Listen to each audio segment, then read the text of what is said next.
So the other thing I see people doing, maybe in closing here, is this denying of reality thing is a really big problem.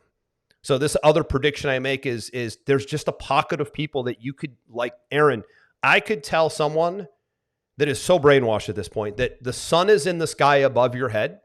And if someone or another political party or another group of people that they don't align with says that the sun is in the sky and it's a beautiful day, just because of who said it, they will actually deny reality and say that is not a sun, it's a star. So this whole like denying of reality and looking at facts and looking at data and actually saying it isn't a fact or it isn't data, that's something that's been concerning me, that I've been watching closely, the psychology of totalitarianism for a long time right now. And that I think is actually really damaging society a lot right now. It's a really interesting phenomenon that if you study it, it's cult-like behavior and it's super concerning. I think that what we're going to see, and this is one of, I guess, my projections for 2025, is I talked to my son about this 2 years ago when really I felt like that whole situation was at the height of its worst. Which one? When you say that whole situation? Cancel culture. Oh, yeah. The whole wokeness, yeah. All of that stuff. That got voted out in a clean red wave slide, so. And I said to him, what you'll understand as you get older, he was very upset about it because, teachers were asking him about things on his social posts and all sorts of crazy. So this isn't their responsibility. How has this got to this point? Exactly. He called it the pussification of America. Is that what he calls it? Yeah. He's absolutely right. Good that he's talking that way. He's absolutely right. The snowflaking of America, I call it. Me and my son, it's good that you and your son and me and my son joke about it. It's good to be men. They're friggin' snowflakes and they can't be trusted. That's the bottom line. And so I said to him, what you'll understand as you get older is things swing from one side to the other. And when it swings too far, people will push back against it. We just saw it.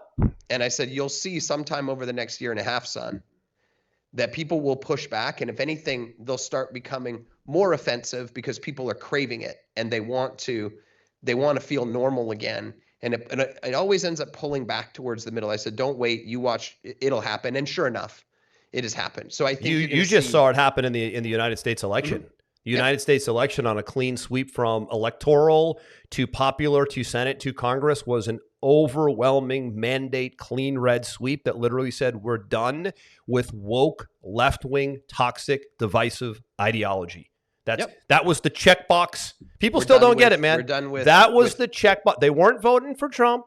They don't want to be buddies with him. They aren't looking to have dinner with him. They aren't looking to marry him. He's not going to be their roommate. The check on the box was, we're done with woke, left, toxic, divisive ideology. Case closed. Warmongering. And open borders. And media corruption. Exactly. And open borders. Gaslighting. All of censorship. All of it. They didn't not like your lovely installed candidate who has the IQ of a turtle. They just didn't want woke ideology anymore. Somehow, and here's the best part. Stephen A. Smith, love him or hate him, and Charles Barkley, love him or hate him. These are some really loud, controversial guys. I liked them both a lot because I gravitate towards that personality. I find them entertaining. They were like, shut the F up. You lost every aspect of this election.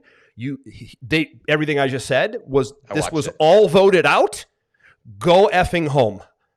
And these are guys that aren't in politics, by the way. These are guys what you just said to your son, what I've said to my son before, and how I just categorized this wokeness. They just basically said to their audience, and these are sports guys. They don't ever have to get into politics. They were like, shut the F up. You're done. Case closed. You shouldn't even be giving advice anymore if you voted for that. You need to go and rethink your entire platform. Yeah, you need to go rethink your life. You're brainwashed. The point that I'm getting to is that there is a significant amount of business, cultural, media, efficiency with the new DOGE. God, love that. There's a massive swell of optimism coming into 2025 that it's been a long time. There really is, Aaron. And when there's optimism, there's ideation. When there's ideation, there's investment. When there's investment, money moves around. When money moves around, the economy grows. People buy properties. I think you're going to see a really wild 2025 from an optimism standpoint. The only caveat, and I knew you were going to say absolutely agree with you, because the owner of SoftBank just invested $100 million, billion with a B? Billion with a B. Goes to Mar-a-Lago and says, I'm willing to put $100 billion into the U.S. because you're in charge and they're not. Get with the program, folks, right? You're not voting for people. You're voting for or against systems. That SoftBank guy said, I'm putting $100 billion into this system, not that system. He wasn't putting $100 billion in the U.S. if Biden or Harris won. There wasn't even a 1% thought process, right?